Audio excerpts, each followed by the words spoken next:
Hey, so we're just going to be doing a short review of the Lumia 550, which is the newish entry-level Lumia device from Microsoft.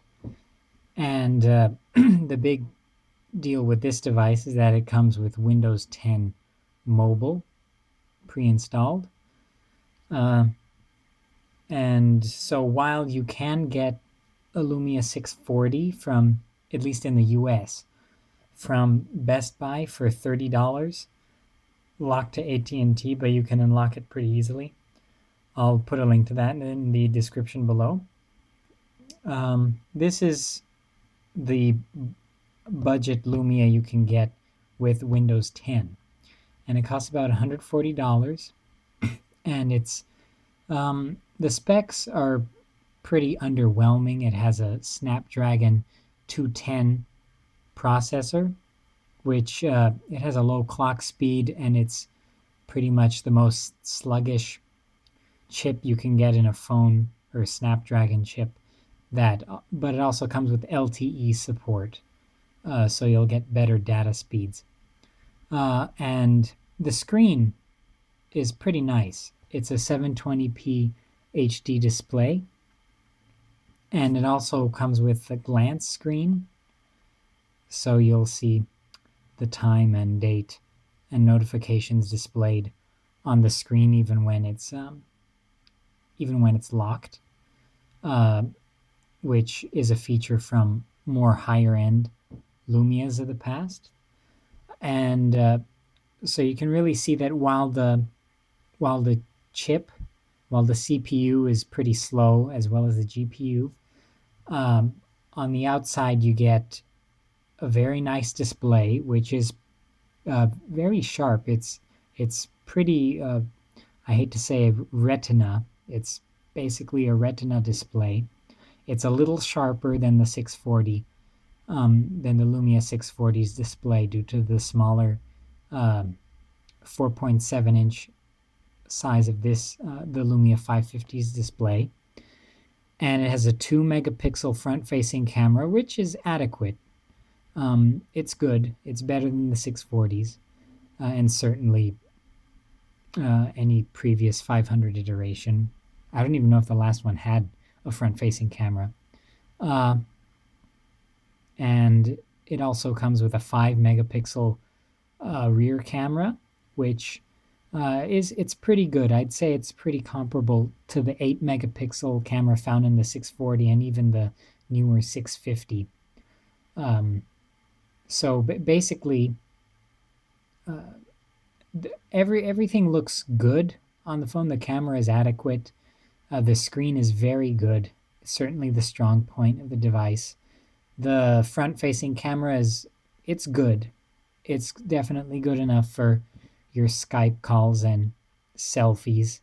And in terms of the durability and how everything is on the outside, it's good. Now, the only thing that should give people pause is the Snapdragon 210 processor, which is the slowest Snapdragon you can have in a phone. But honestly, for me, everything operates pretty smoothly. As you can see, the UI is very smooth. Even when you switch to the app drawer, it's quite smooth. You can scroll down and everything is very fast. Now you can even let's load up some basic apps like, I don't know, Windows Central, the beta app. And, there you have it.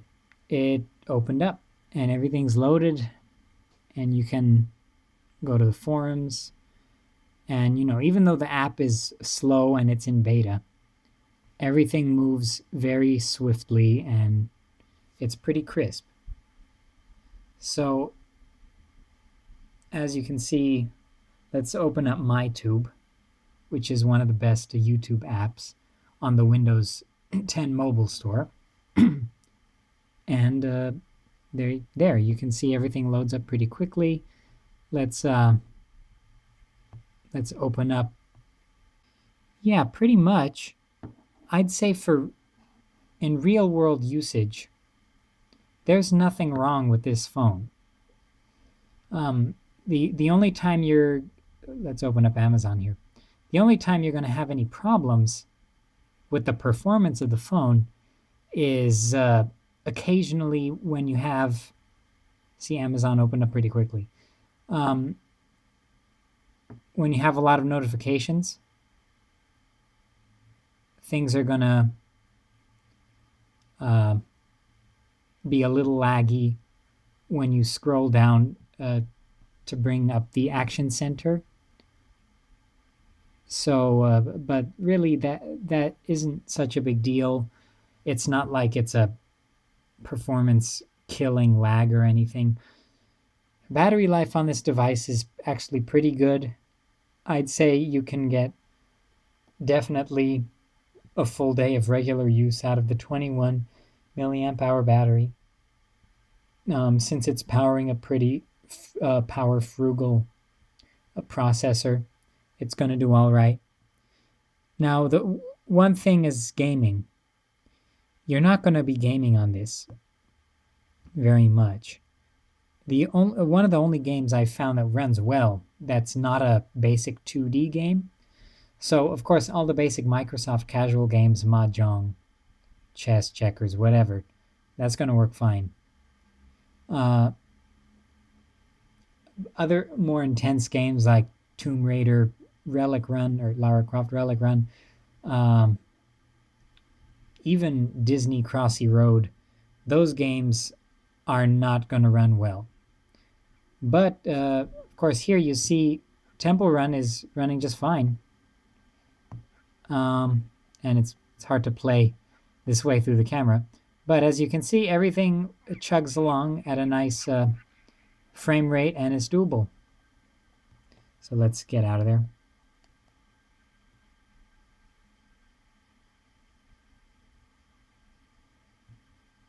Oh, and the other thing is the speaker on the back of the device here comes out of that little hole. And it's good. It's good enough. I mean, you can easily cover up the hole and muffle everything, but, you know, it's okay. Another thing about the design is that it feels good in the hand. Like, I'd say it feels a little better than the 640, just because the size is just a tad less awkward to hold in terms of the width. I'd say this is a pretty perfectly sized phone. For me, I prefer medium, not small phones, but medium-sized phones. I'm not exactly a phone aficionado, but this is a good size for me. And in terms of the design, it's pretty industrial. I like the new style of the logo as compared to the 640 Microsoft logo on the back. It's more minimalist, I guess. And you can see the it's good. The plastic feels just a tad cheap, but I mean it's fine. It's nothing too bad. I'd recommend getting the white version, which you can get from B&H Photo Video. Only the black is available from Microsoft Store. Now the black one, there's nothing wrong with it. It's a matte plastic. It gets a little fingerprinty sometimes, though now it's okay. It's really not bad. But the white one, it's not going to have those fingerprints show up as much, and it's a glossy white plastic as opposed to the matte black plastic here. So it's just a little different, and it contrasts kind of with the black face here. You're going to get the black face on both of them, but the white plastic just kind of contrasts a little better, I'd say. It looks a little more different. This one looks very basic, but I mean, there's nothing wrong with that. And sound quality is good. The microphone's good. The speaker's good. I'd say that I don't really have too much bad stuff to say about this phone. It runs pretty well. It's pretty smooth. The UI is smooth. Things load up decently, half decently, you might say. Uh, you can browse and read your news. You can listen to your music. You can load up your articles. It all comes on fairly quickly. And really, is it worth $140? Now, when you can get the Lumia 640 for $30 from Best Buy, then of course the 550 is not the better deal, because I wouldn't say it's a better phone than the 640, and certainly hardware wise it's worse. You're going to have better gaming, better performance in general, faster app loading. You're not going to get that Action Center lag that I was talking about, that slight lag when you have a bunch of notifications. So of course the 640 is a better deal. Only difference is it comes with Windows Phone 8.1 preloaded, whereas this one gets Windows 10 Mobile, so you'll avoid any hiccups with that. Because I did have a couple of hiccups upgrading my 640 to Windows 10 Mobile. Some just bugs with the account, which I fixed with a reset. But, the 550 is a perfectly adequate budget device. I would get it when it comes down in price a little bit. Is it a better deal than the 640? No. I would get the 640 over this one, no doubt. But if you're outside the US and this phone is cheaper, I'd say go with this one. It's newer. It's going to be supported a little longer. It's got the latest software. Oh, out of the box, just let it sit for a while and update everything 40 plus apps, plus the OS, because it comes with very beta software, and it's not going to be able to do anything unless you let it sit for a few hours and update everything. And I would recommend upgrading the operating system prior to upgrading the apps, because the store is going to be all wonky when you first take it out of the box. So I recommend this phone. I'd say it's as a smartphone, it's good enough. You can browse, you can read your articles, you can run your basic apps on here, your email, your texts, your voicemail, your phone calls, your web browsing, your basic apps, your Bing rewards. And, honestly, unless you demand things to run instantly, there's nothing wrong with this performance. As you can see, it runs just fine.